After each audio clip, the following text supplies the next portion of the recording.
Hey everyone, I'm going to get straight into it. Today, I'm going to be talking about how I landed my first non executive director role. And essentially, this is going to be a breakdown from my experience. Now, I want to put this disclaimer out there. I am definitely not the expert within this field. I haven't had loads of different roles. You can definitely find other people online, on Google or social media who can give you a more comprehensive and more nuanced experience and tips and tricks, should we say, in terms of how to get into this space. So I'm simply just sharing my journey so you can, get a bit of understanding because it's a bit fresh and maybe it can shed some light so that it can help you with your journey as well. Now, of course, I just want to be super clear and transparent. So I'm actually a trustee. And the reason why I'm a trustee is because I'm working specifically for a charity. However, we do operate very heavily like non-executive directors. And, the charity is trying to make money. So it's one of those things where we have to operate a certain way when it comes to the governance and the finance and all of those different things, the accountability. It's really, really clear. So I want to say that from the bat. Now, essentially, there has been a boom. Okay, I've seen this on LinkedIn everywhere. There's been a boom of people trying to get non-executive director experience. Okay, I don't know why that word is so hard for me to say. And this has come from the fact that people are trying to get clout. That's the reality of the situation. A lot of people are trying to get clout. A lot of people are passionate about different organizations that execute on things that they're interested in.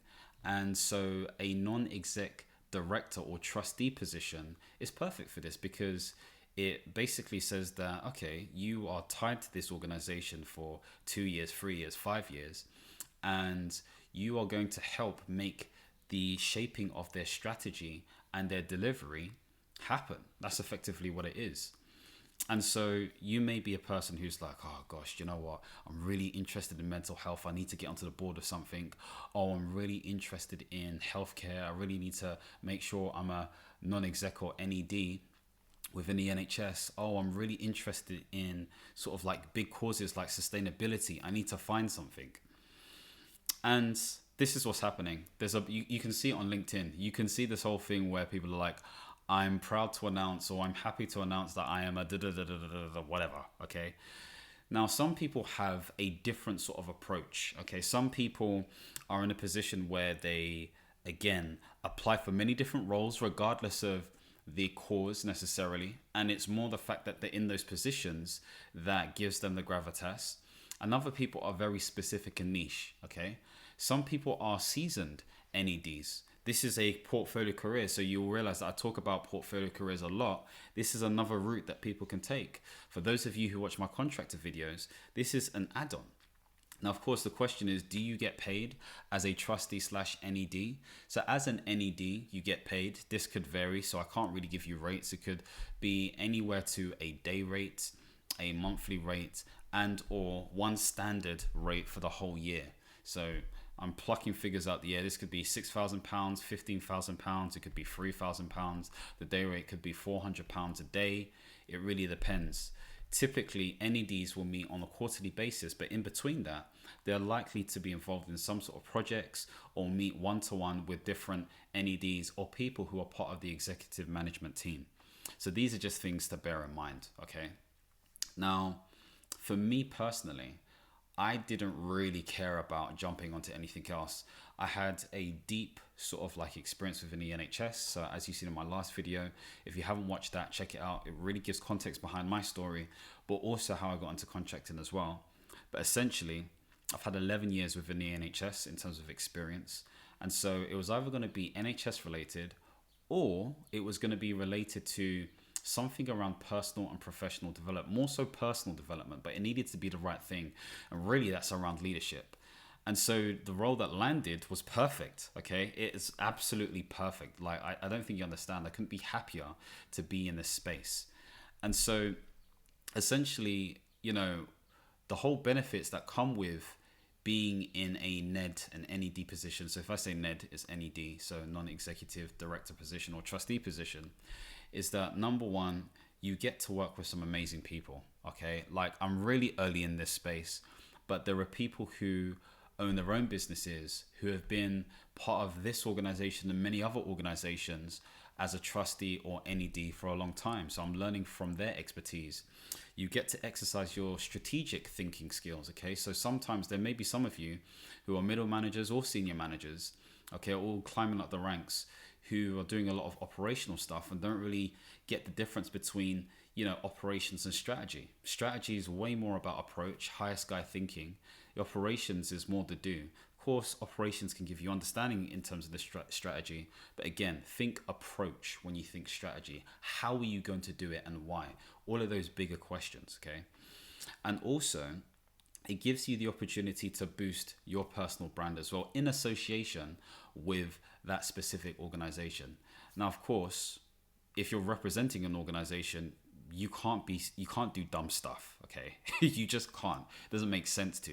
If you're affiliated with someone who is aligned to your whole brand and being, then by virtue of you as a person, what you do naturally will align to that organization anyway. So this is why it's important to find the right sort of stuff. Okay, so those are things out the way. I could talk about all this other stuff, but I can put some links to some reports that really talk about NEDs in detail for those people who want to get deep into it, okay? Now, in terms of my own journey, some of you already know that I own a company called the Masteri Group, which questions how good you want to be, which is a coach training consultancy that offers professional and personal development.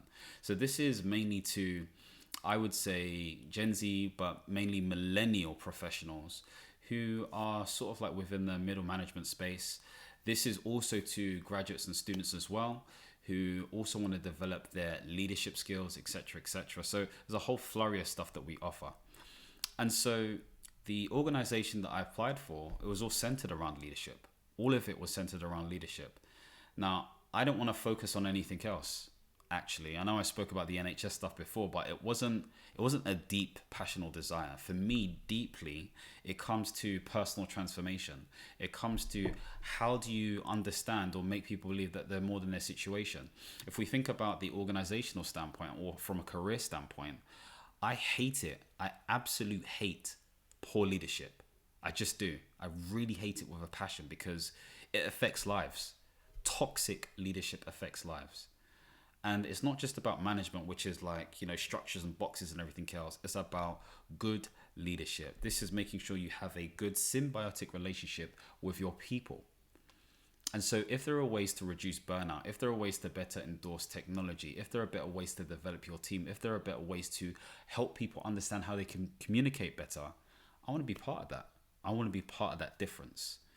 And so I found this opportunity on LinkedIn. I was literally just scrolling, and I'll be honest with you, it'd be nice for me to say, I purposely found this and everything else. No, it didn't happen that way. It was at the beginning of 2023, so this year, and I was just scrolling through and I saw this opportunity pop up and I was like, wow, okay, this actually exists,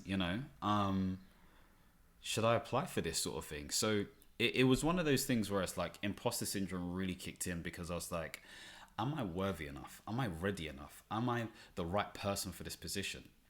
And everything within me was like, you need to grab your opportunities this year. You are worthy enough. You can do this. You are the right person for this role. But this was me just egging myself into the space so I can actually make that application. And so rule number one is, if you're seeing this stuff, sometimes it can feel very overwhelming, but they're just doing their job to make sure that they vet and get the right person. But don't be afraid to apply, because as you apply, then you are more likely going to get positive news. Now, admittedly, this is the first ever NED position I applied for, because like I said before, I wasn't just trying to collect. So the fact I got it first time round, I'm really happy to say that was a thing. But at the same time, there may be things that I may be missing from my game because I was successful first time round. And this is why you have to have a holistic view. You can't just hear what I'm saying. I'm just trying to give you an in-depth sort of like insight to my experience. And so anyway, if you're looking for NED roles, you're going to definitely find some on LinkedIn. People do that all the time. I've known that in certain public service sort of like places, and maybe even private sector as well, they may share these opportunities on their intranet as well. You can also find it on places like Dynamic Boards. That's a great place. You can sign up to the email list and they'll send you sort of opportunities. And you can also sign up for NHS England's non-executive opportunities list as well. You can sign up for their emails, and then again you can get this stuff. Now, I had been signed up to this stuff for at least, I want to say, 2 or so years. It was definitely during the pandemic, and yeah, there were a few things that caught my eye and stuff. I did try to apply for one NHS role, but again, I didn't finish it in time, so I just kind of left it. But apart from that, this was the main sort of like gig that I applied for. So now we've spoken sort of like very briefly about my journey within the space and how relevant it is and all that kind of stuff there. I want to talk through the application. So essentially, I'm going to have it up. I'm not going to show it because, again, I want to preserve any sort of like respect for the organization, because obviously in the future there are going to be other people who apply as well, but I'm going to give you a high level understanding. So, you know, I apply for this, and essentially they ask for your details, so your name and all of that kind of stuff there, your email address and your picture as well. Make sure it's a professional picture. So if you don't have any professional pictures, what I would do is I would stand by a white wall if you can and get someone to take a picture on your phone, or if the wall is not like sort of like opaque enough and it's not one color because there's like, you know, some insect splatter because you killed a spider or something, then what you can do is you can literally still take the picture and go to remove.bg, which removes backgrounds. Okay, and so you just have the image of you, and then you can copy that and paste that into Canva behind a white background. Okay, so that's pretty much what I did. The picture that I used is literally a screenshot from a video that I did probably a year or 2 ago, and I put it behind a white background. I've just used it across the whole board. It's not even a sort of like proper picture in that way. So that's one way you can sort of like overcome that issue if you don't have any professional pictures. And this is an opportunity for you to get your hair cut, your hair did, you know, wear your suit or wear your dress or whatever it may be to make you stand out. So, and then that can be used for like LinkedIn and all this other stuff. So there are all these different opportunities as well. Okay. So then they asked me for like a headline statement in terms of like, okay, who do you say you are? Who do you say you are? That's correct. Like, what are you about? And this is a difficult question, you know, and I think the best way to do this is to start typing, obviously, but you can work with things like ChatGPT to get answers. Now, of course, you don't want to just use ChatGPT because, and there's a reason why I'm saying this, you will not be authentic when it comes to delivering yourself at interview. It needs to align to, again, your thoughts, your true experience on what you say as well. But all ChatGPT does is generate some sort of ideas and maybe a structure that sounds very aligned to you, and then you make your tweaks. Always make your tweaks. I mean, it's very rarely where I just use ChatGPT and just paste it into something else, maybe for like, I don't know, the odd contract or policy document. But when it comes to like stuff in relation to me, nah, man, I'm making tweaks. I have to make tweaks. But the benefit of ChatGPT is speed of implementation. So, and sometimes it will generate things and you won't like it. And this is why you have to go back and forth with it. You have to do a bit of a dance. So then I had to sort of like fill out that information. Once I did that, there was another bit where it was quite lengthy, okay? And this really tested me because essentially they were asking for what you rate yourself in level of competencies for 9 different areas at least, I think. And then to give a short blurb in terms of, again, why or how or what experience can you show to prove that you're competent in these different areas. Not an easy task. So you have to really think. This is an opportunity for you to look at your CV and try to upgrade it actually. This is also an opportunity for you to improve your NED sort of like CV, because you should have different CVs for different things, and improve it. So I'm going to go through some of those things, but not all of them. So they called them special skills, knowledge, and experience. So this was stuff around financial. This was stuff around strategy. This was stuff around governance. This is stuff around people. And there's also stuff around technology and business sectors, etc., due diligence, blah, blah, blah. Now, of course, I'm not going to go through the details of that stuff, but essentially they're going to check to see what you think your level of competence is, and you defining or describing how that is supported through your experience. They'll also ask you within those different sections, you know, sort of like different areas within finance or different areas within governance or whatever it may be. So these are things to bear in mind. Okay, it's not finished yet because this was a beast of a thing to complete.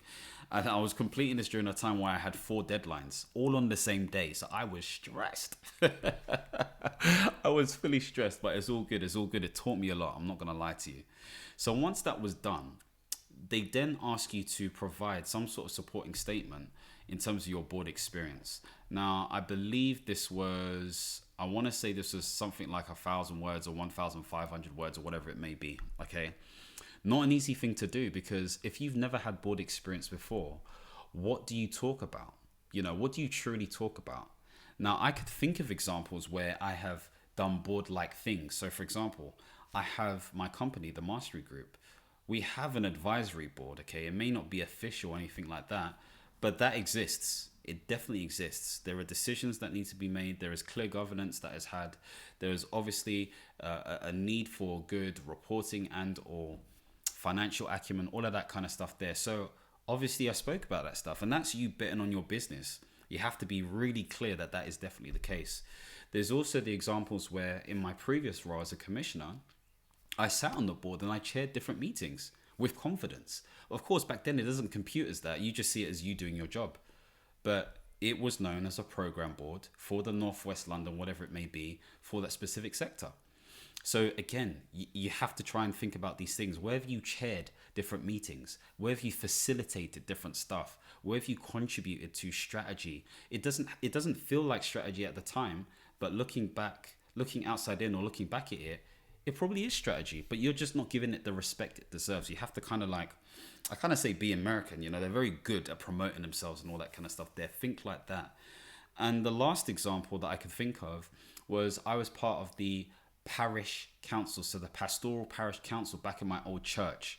And so again, the same setup, you meet on a bi-monthly basis, it was at that time, and you talk about how you can improve attendance, or how can you raise money for the church, or what are ways to infuse the faith into practice and all this kind of stuff there. This is all strategy. This is all of that kind of stuff there, just a little bit more hands-on. And so I used all of those experiences plus my career sort of like transition within the NHS and as a contractor to show that, again, not only do I have some of the relevant experience, but I also have the programmatic acumen and experience as well. I understand change management and transformation, and I'm really good when it comes to governance, like very, very good when it comes to all of those different things there. So if it comes down to it, yeah, I'm the man for your job. I also sprinkled a little bit of my sort of passion and deep interest within the personal and professional development space, especially when it came to leadership and personal transformation, and talked about where there are gaps and opportunities in the market. Like I mentioned that kind of stuff there, but maybe I'm sort of like going off track. This is purely the supporting statement. I think what I'm trying to say here is that it's important to really understand where you can source your information from and answer the question succinctly. Answer it succinctly. Because you're talking about experience. You're not talking about anything else. You can't go off track.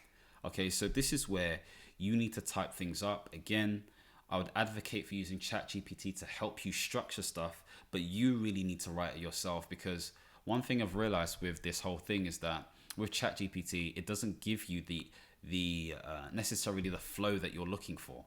All it does, it may give you a starter for 10 to start off with, but that's about it. Seriously, that's about it. You need to do the work. That doesn't disappear. And so it's thinking about how do you create a nice logical flow from start to finish.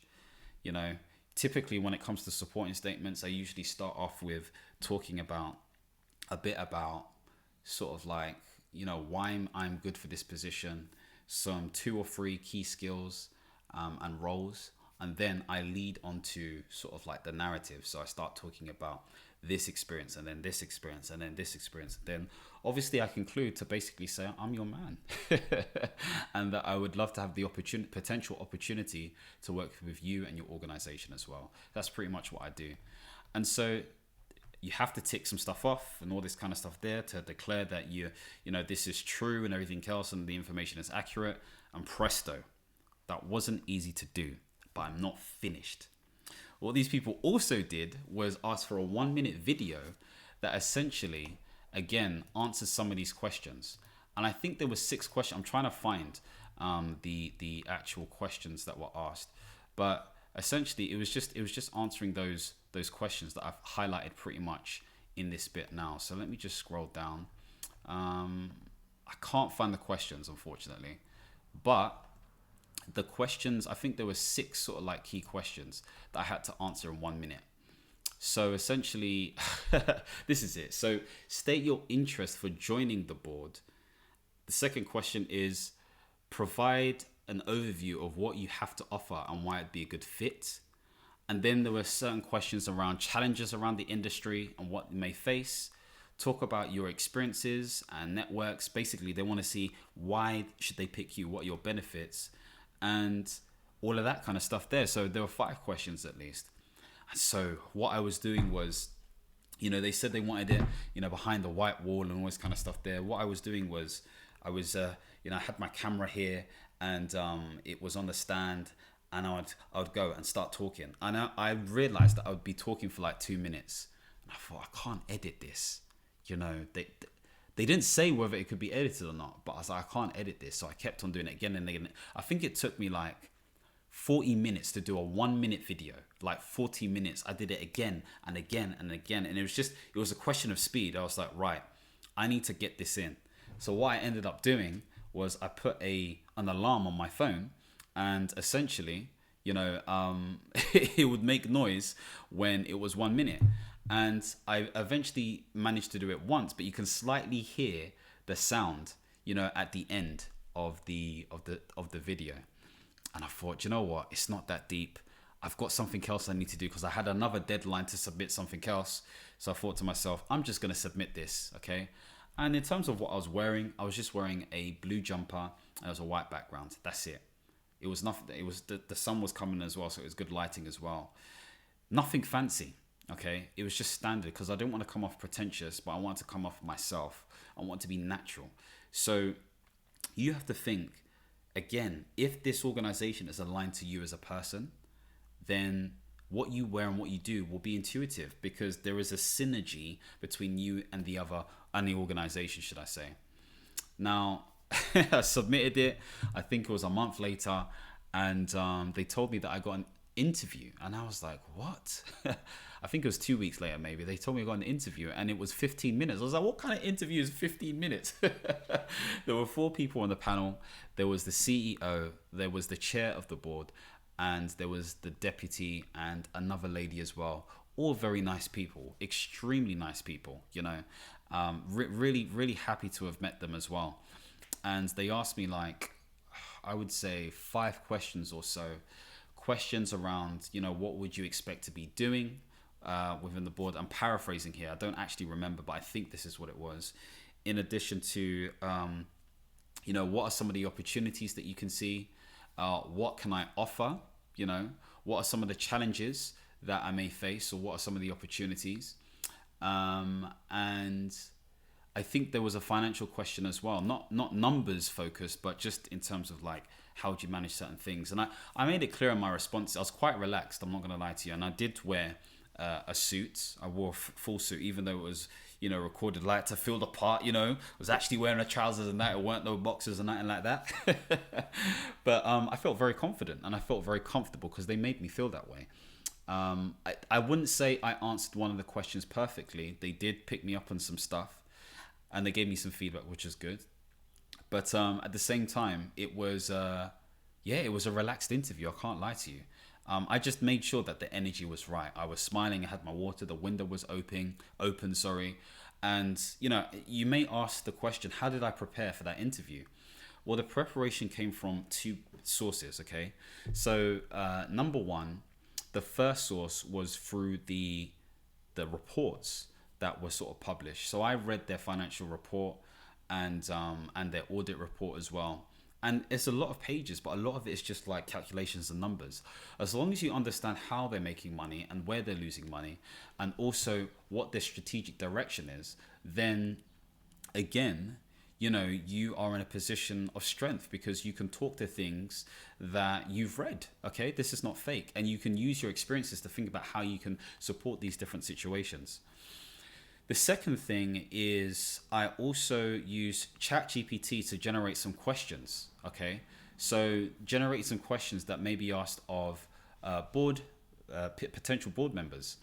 And so I practiced those questions. I didn't spend a lot of time practicing those questions, but for me, if I'm in a rush, there are two ways I answer questions. Number one, I'll just type it out. Or number two, I will talk it out, record myself and listen to it. And that's if I don't have enough time, okay? If I have enough time, I'll practice again and again and again. I'll practice with my missus, who would be very helpful.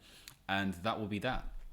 Now, there was another source of information that really helped, and it was a report, okay? So this is called the Higgs report, okay? And the Higgs report highlights kind of like the role of a director and a non-executive director. And I'm going to basically highlight these things now. I'm reading off the screen on my Notion notes. So it says a role of a non-executive director is focused on strategy, performance, risk, and people. And it explains those 4 different aspects. So I'll try to remember to put a link in the comments below so you can check it out for yourself. But essentially that prepared me for the interview. So I think they were interviewing 10 individuals. Okay, so there was a lot of people who applied in general, and apparently it was extremely competitive. I mean, why wouldn't it be? This is a global leadership organization. This isn't just a leadership organization within the UK. This is global, and they're expanding slowly but surely. Okay, it's quite impressive what they were able to do over the pandemic, but I won't get into detail. And so, with that in mind, out of the 10, 4 would be successful. Okay, so I got a call basically saying, yes, you're successful, but the next stage is out of your hands. And what we're going to do is post a video and put it on the members area for them to vote and decide who they think should be successful. And I thought, oh my gosh, how can I influence this? I'm always trying to find a way to control things, I was like, what am I going to do?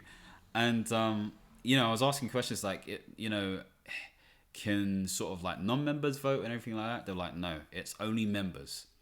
And I was like, who do I know who can vote for me? So I started messaging people on LinkedIn thinking that they would be associated with this organization, and none of them were. And I was just like, oh gosh, that's definitely one thing I'm going to try and do. Like, I'm going to try and boost the sort of like sign up rate when it comes to this stuff. Even though they're doing magnificently already, I'm going to make it even more sort of like known, because why not? Do you know what I mean? That's part of my role, so to speak. And so, with my attempts to message people cringely, I was like, oh, how's it going? Da, da, da. Oh, I just want to check if you're part of this organization. Oh, no. Okay. Anyway, how you doing? None of them were. So the only way I could make myself relevant was through interaction, through LinkedIn. I would like their stuff or comment on different posts. I was doing this anyway, but it kind of leveled up, should I say, because I've been following this organization for a while, if I'm honest with you, for a very long while. And I just needed to make myself more present and known. So I'm just charging my laptop. And I don't know if that worked or not, but my theory was, if people get this into their inbox and they see my interaction, they can then check me out if they want to and get a familiarity with me. That was the strategy, at least anyway. But I don't know. And at that point, because I was going through a life transition myself, I was like, oh gosh, I've probably not got it. And so I kind of forgot about it, because it was like a month of just waiting. I kind of forgot about it. And during a day where I was at my worst, just mentally, because there's just so much going on, like, in terms of life and everything, I got a phone call, and they were like, hi, is this Michael speaking? I said, yes, Michael speaking. They're like, oh, this is so and so. Just wanted to call you about the results. I was like, oh, okay, thank you. I was just kind of like really sort of like hesitant or whatever. And she was like, you could probably guess what the result was. And I thought, oh, okay, I haven't got it. She was like, I'm happy to announce that you are now a new trustee for X, Y, and Z. And I thought, what? I think I was too excited. I was like, thank you so much. This has made my day. I told that to them. I was like, this has made my day. And, they basically wanted me to complete some forms to declare any sort of like conflicts of interest, any organizations that I'm working for, and obviously further information as well, so they can track it. Really good governance, very impressed. So they said they basically want me to do it within 24 hours. And that was that. So I told nobody apart from obviously my partner, my sister, and my mother. And I kept it quiet until I got the official email and everything else, and was introduced onto their sort of like members quarterly meeting as well. And so, wow, I was gassed. I'm not gonna lie to you, I was proper gassed. Proper gassed.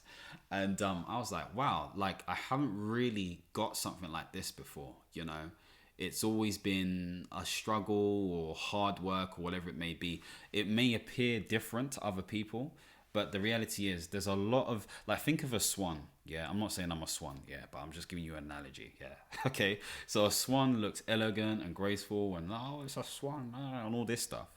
But behind the scenes, like underneath the water, they're like doing this really fast just to look that way. And it's not to say I'm trying to look a certain way, but I know that is perceived. You know, I know that's perceived. Again, if you haven't watched my video in terms of how I got into the contracting space, at the beginning, at least for the first half an hour, I'm talking about my life. I'm trying to give you some context. I'm trying to get you to understand who I am as a person. And so hopefully that gives you some context as well. And so anyway, after this members meeting, we had half an hour later, or straight afterwards, I met with everyone else. And it was just basically just getting to know people, a few icebreakers. You could sense the characters already. You can see what they wanted me to work on. But I just stayed stoic, friendly, and had that EQ on point. And so following on from that, just met up with the chair, really nice guy, another young individual as well, but been there for a while. And also the CEO, really, do you know what? I really admire him because he's someone, you know, I could definitely look to in terms of approach and ways of working and stuff. I'm still yet to know him, you know, the relationship will develop, but I like the way he thinks, you know. So I think this is going to be a beautiful sort of like collaborative effort to make this organization robust. So anyway, hopefully that has given you some clear thoughts in terms of like how all of this stuff works. And I can, you know, you use my experience as a way to help you. And, you know, if you're looking for an NED or trustee position, I would 100% consider it, with the caveat that it is aligned to something that you're truly interested in. Because if it's not, there's no point. There's no point. You don't waste your time. Like, really put yourself in situations where it aligns to your values. This is why I'm talking about the portfolio career so much, because essentially the portfolio career moves away from pursuit to creation. You're not pursuing a career, you're creating a career. You know, if you think about my portfolio career, the colorfulness of it, you've got the freelance contracting, you've got the business ownership as a coach training provider, you've also got the coaching and all the, you know, the mini digital programs and stuff, but that's all kind of the mastery stuff. You've also got the trustee position / non-executive director. And I'm sure there are many other things as well. There's also YouTube as well, okay? But all of this stuff is stuff that I'm trying to create. That's the attempt, at least anyway. I'm not going to sit here to say that I'm some sort of millionaire, whatever it may be. But since I've been on this journey, yeah, my income's definitely doubled. I can't lie to you. Obviously, give or take, because it's not a linear process. But the point being made is that I'm focusing on creating something that makes sense for me. Not necessarily for the now, but for the long run. I have to think about that, because if I'm in a position or situation where I'm constantly doing things I don't enjoy, or at least I'm not working towards something that I will enjoy eventually, I'm going to burn out. And it's going to feel like death. I've been burnt out too many times. I definitely have, even on pursuit to this. But I'd rather that for the things that I like, or attempting to like at least, as opposed to something that I don't like at all. It doesn't make sense. So I'm not going to sit here and bash anything. But what I'm saying is focus on what makes sense for you. Don't watch next man here and there. Focus on what makes sense for you. Stay focused, man. Whether that's you, focusing on entrepreneurship, whether that's you focusing on consulting or contracting, whether that's you focusing on your 9 to 5, whatever makes you happy, but make sure it makes you happy. That's the most important thing. Anyway, let me not preach here. I've given you enough information. If you've got any questions or points that you want to make, please leave them in the comments below. Obviously, make sure to like and subscribe. And if you want to check out some of the stuff that I have on offer, check the links below. Anyway, take care. God bless. Understand, reach, and expand. Peace.